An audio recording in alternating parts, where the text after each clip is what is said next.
Hi everybody, welcome to Raj kitchens. இன்றைக்கி நம்ம பார்க்க போகிறது முட்டை கிரேவி தாங்க.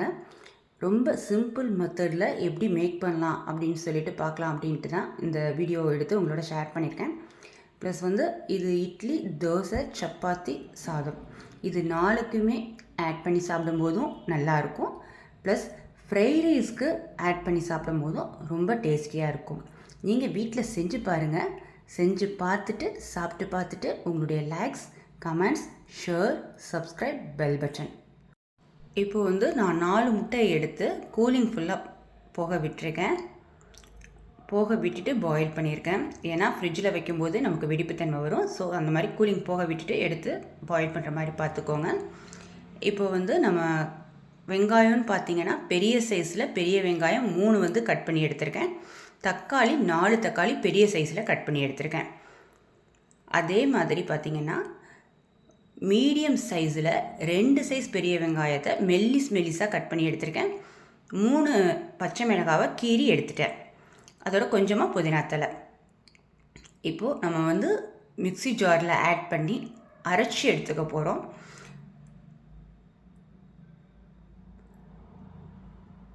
நீங்கள் எந்த அளவுக்கு குக் பண்ணுறீங்களோ அந்த அளவுக்கு கெப்பாசிட்டி பார்த்து எடுத்துக்கோங்க. ஏன்னா நான் இன்றைக்கி எனக்கு கிரேவி தன்மை கொஞ்சம் கூடுதலாக வேணுங்கிறதுக்காக நான் கூட எடுத்திருக்கேன். பாருங்கள், கொரகரப்பு தன்மையோடு அரைச்சி எடுத்திருக்கேன். இந்த மாதிரி அரைச்சி எடுத்துக்கோங்க. நைஸாக அரைச்சிடாதீங்க, அப்போ மழுமழுப்பு தன்மை வந்துடும். இப்போ ஒரு பேன் எடுத்துக்கிறோம். அதில் குழிக்கரண்டியாக 1 கரண்டி ரீஃபைண்ட் ஆயில் ஆட் பண்ணிக்கிறேன். லைட்டாக ஹீட் ஏற விட்டுட்டு நம்ம அரைச்சி வச்சுருந்த பேஸ்ட்டையும் ஆட் பண்ணிடுறோம். ஆட் பண்ணி அந்த ஆயிலில் பட்டு மேக்ஸிமம் கிளறி விட்டு கொண்டு வாங்க. ஏன்னா அந்த பச்சை தன்மைம்பாங்க, அந்த பச்சை தன்மை போகணுன்னா நம்ம ஆயிலில் பட்டு கிளற மாதிரி இருக்கணும்.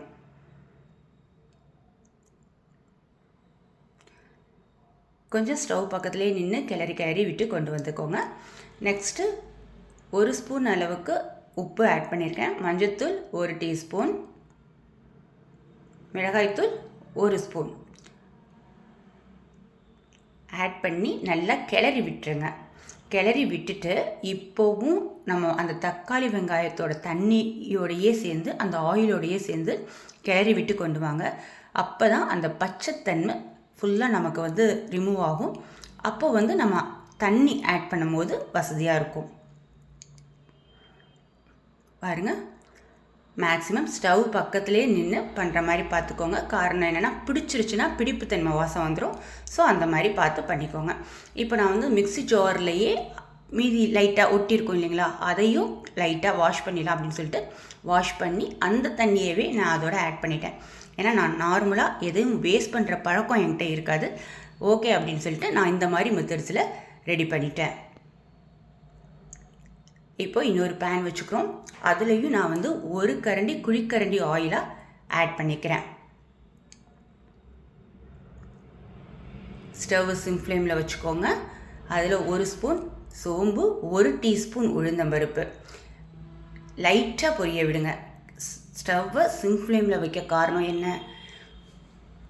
அப்படின்னு பார்த்தீங்கன்னா, பொரியணுமே தவிர கருத்துறக்கூடாது. அதுக்காக தான் சிம் ஃப்ளேமில் வச்சுக்கிட்டு லைட்டாக பண்ணுங்கள் அப்படின்னு சொல்லிட்டு சொல்கிறேன்.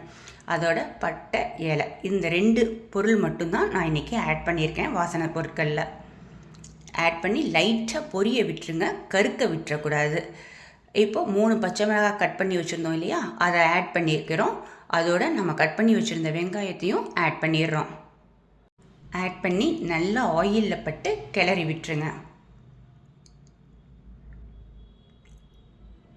கிளறி விட்டு லைட்டாக வதங்கக்கூடிய தன்மை இருக்கட்டும், அதிக அளவில் வதங்க வேண்டாம். இப்போது நமக்கு கிரேவி தன்மை கரெக்டான பக்குவத்தில் வந்தாச்சு. நம்ம வதக்கி வச்சுருந்த வெங்காயத்தையும் அதோடு ஆட் பண்ணிடுறோம். இந்த டயத்தில் ஸ்டவ்வை சிம் ஃப்ளேமில் வச்சுக்கோங்க.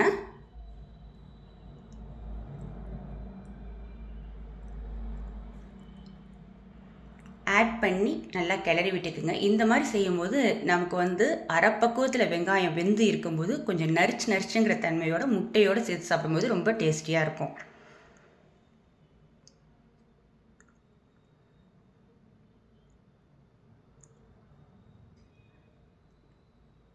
இந்த டயத்தில் 1 ஸ்பூன் அளவுக்கு மிளகுத்தூள். ஏன்னா மிளகு ஆட் பண்ணும் போது நமக்கு டேஸ்ட்டும் தூக்கி கொடுக்கும். ப்ளஸ் வந்து சிக்கன் கிரேவி டேஸ்ட்டு இந்த இதில் வரும், அந்த கிரேவி தன்மையில் வரும். அதனால தான் நான் இந்த மெத்தட்ஸ் இன்றைக்கி உங்களுக்கு ஷேர் பண்ணணும் அப்படின்னு ஷேர் பண்ணியிருக்கேன். இப்போது நம்ம எடுத்து வச்சுருந்த 4 முட்டையவும் வேக வச்சுட்டு நான் பாதி பாதியாக கட் பண்ணி வச்சுருக்கேன்.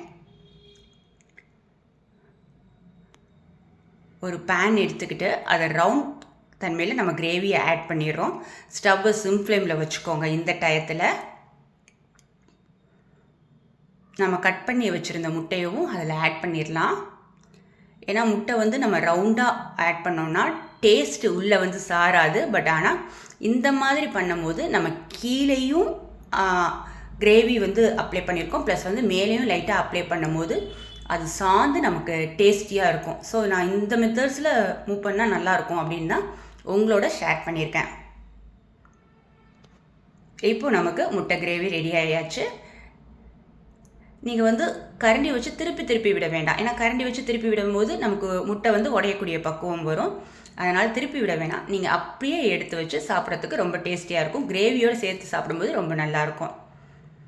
நான் இன்றைக்கி இதில் வந்து மல்லித்தலை ஆட் பண்ணியிருக்கேன். மல்லித்தலை ஆட் பண்ணாலும் நல்லாயிருக்கும், புதினா தலை ஆட் பண்ணாலும் நல்லாயிருக்கும், கருவேப்பிலை ஆட் பண்ணாலும் நல்லாயிருக்கும்.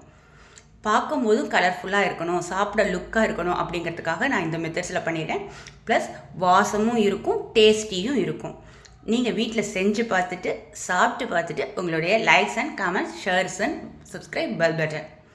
Okay, thank you. நெக்ஸ்ட்டு வீடியோவில் மீட் பண்ணலாம்.